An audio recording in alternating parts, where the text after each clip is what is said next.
चलिए शुरुआत कर लेते हैं कमोडिटी 10 बजे की 10 मिनट के लिए। और सबसे पहले बात एग्री मार्केट की बड़ी खबरों के साथ करते हैं। एग्री मार्केट में पिछले सत्र में हमने देखा था कि मसालों पर दबाव दिखा था। हल्दी करीब 2% की गिरावट दिखी थी दिसंबर वायदा में। अक्टूबर वायदा में 3.25% की 13,500 के आसपास ये दिसंबर वायदा का प्राइस है, क्योंकि जिस तरह के सोइंग के नंबर है और साथ ही एक्सचेंज के जो डिलीवरी की भी चिंता यहां पर बनी हुई है, क्योंकि डिमांड उस तरह की डिमांड सुस्त है, लेकिन डिलीवरी यहां पर लिख रहा है कि ज्यादा इस बार हो सकती है। जीरा 25,900 के आसपास 26,000 के नीचे है जीरा का नवंबर वायदा। पिछले सत्र में यहां पर भी मुनाफा वसूली दिखी थी। अब बाजार की नजर पूरी तरह से किस तरह की सोइंग इस बार होती है उस पर ही आगे रहने वाली है। उसी के डेटा के आधार पर बाजार चलेगा और धनिया में भी यही होने वाला है। और कहा जा रहा है कि इस बार सोइंग जीरा और धनिया पिछले साल से भी कम रह सकता है। हालांकि जीरा की तो पिछले साल बम्पर सोइंग हुई थी, लेकिन धनिया की इस साल भी कम रह सकती है। 7,400 के आसपास धनिया नवंबर का वायदा। ग्वार सीड और ग्वार गम यहां पर मोमेंटम बना हुआ है। 11,500 के ऊपर है ग्वारगम का नवंबर वायदा। ग्वार सीड नवंबर वायदा को देखिए तो 5,600 के ऊपर।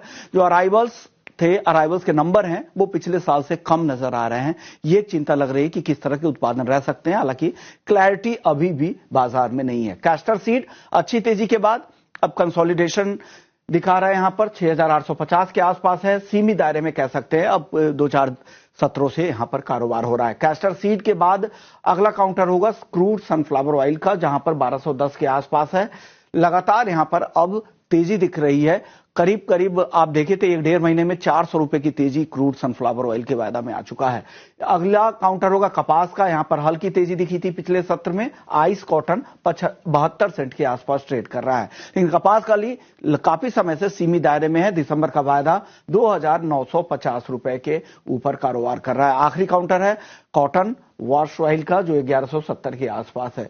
हमारे साथ आज प्रो इंटेलीट्रेड सर्विसेज से दिनेश सोमानी जी है। सोमानी जी, सबसे पहले हल्दी पर बताइए सर, क्या वजह है? वायदा की डिलीवरी की वजह से ये दबाव बन रहा है या कुछ और वजह आप देख रहे हैं? जी विश्व मोहन जी, डीमैट स्टॉक तो है इसमें 5,500-6,000 टन के आसपास डीमैट स्टॉक है, लेकिन ये कोई ऐसा बड़ा मेजर रीजन मुझे नजर नहीं आता, क्योंकि दिसंबर की एक्सपायरी है और दिसंबर की एक्सपायरी में अभी भी 1.5 महीना करीब करीब है। तो मुझे लगता है बेसिक जो काउंटर, ये अभी जो दबाव जो बन रहा है स्पेशली ये नई फसल को देखते हुए बन रहा है।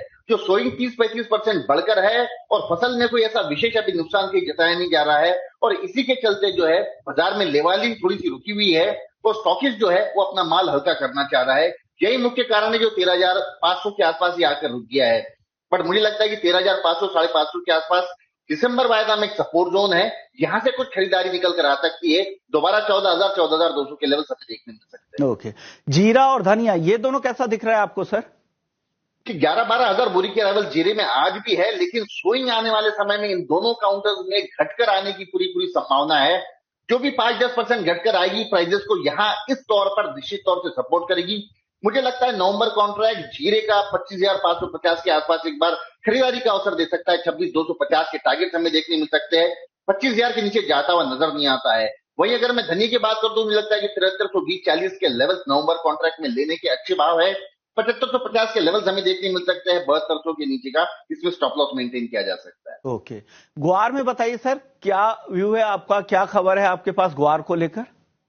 जी, ग्वार में मोमेंटम बरकरार है। निचले स्तर से जो खरीदारी लौट कर आई है, मुझे लगता है ये मोमेंटम कुछ समय के लिए और भी बरकरार रह सकता है। 5620 5630 के आसपास नवंबर कॉन्ट्रैक्ट लिया जा सकता है। 5740 के लेवल्स हमें देखने मिल सकते हैं और मुझे लगता है कि 5540 के स्टॉप लॉस से इसके बाय में बरकरार रहना चाहिए। वहीं ग्वारगम जो है, मुझे लगता है मोमेंटम ग्वार सीट से और भी ज्यादा है। 10,480 10,500 के आसपास नवंबर कॉन्ट्रैक्ट खरीदारी की जा सकती है। 10,850 के टारगेट और 10,340 का स्टॉप लॉस मेंटेन किया जा सकता है। ओके, तो दोनों में आपको तेजी दिख रही है। ग्वारगम आपको ज्यादा यहां पर मजबूत नजर आ रहा है। कॉटन केक बताइए सर, दायरे में ही है, यहां से और तेजी दिख रही है आपको? जो 3220 और 3,010 ये दायरा है जो कंटिन्यूस इसी दायरे में ट्रेड कर रहा है। दिसंबर का कॉन्ट्रैक्ट है, अराइवल्स अभी आने की संभावना है। दिवाली के बाद मुझे लगता है कि अराइवल्स इसमें आने की शुरू हो सकती है, लेकिन ये काउंटर जो है 3220 3240 के आसपास स्ट्रॉन्ग खड़ा है। आई थिंक 2945 के आसपास इसमें एक बार बाइंग निकल कर आएगी। 3,000 के लेवल ये मुझे दोबारा एक पार करता हुआ नजर आता है और लगता है 2920 का इसमें स्टॉप लॉस मेंटेन करके बाइंग करके रहना चाहिए। थोड़ा सा मुझे काउंटर स्ट्रॉन्ग लगता है कपास के मुकाबले। ओके, सोना और चांदी कैसा दिख रहा है आपको सर अब? जी, काउंटर तो बिल्कुल स्ट्रांग है, गोल्ड तो एक्स्ट्रा स्ट्रांग है। मुझे लगता है कि सबसे ज्यादा स्ट्रेंथ अगर एमसीएक्स कोई काउंटर में है तो वो मुझे गोल्ड नजर आता है। मुझे लगता है कि 76120 7612130 ये रेंज अगर इंट्राडे में कहीं मिलती है तो ये एक अच्छा खरीदारी का अवसर मिल सकता है। और मुझे लगता है 1 या 2 दिनों में हमें 76700 मतलब ऑल टाइम हाई निश्चित तौर से देखने मिलेगा। डाउन साइड मुझे लगता है कि 75940 के स्टॉप लॉस से इसमें बाइंग बना रहना चाहिए। आने वाला समय मुझे लगता है कि सोने में अच्छा रिटर्न दे सकता है।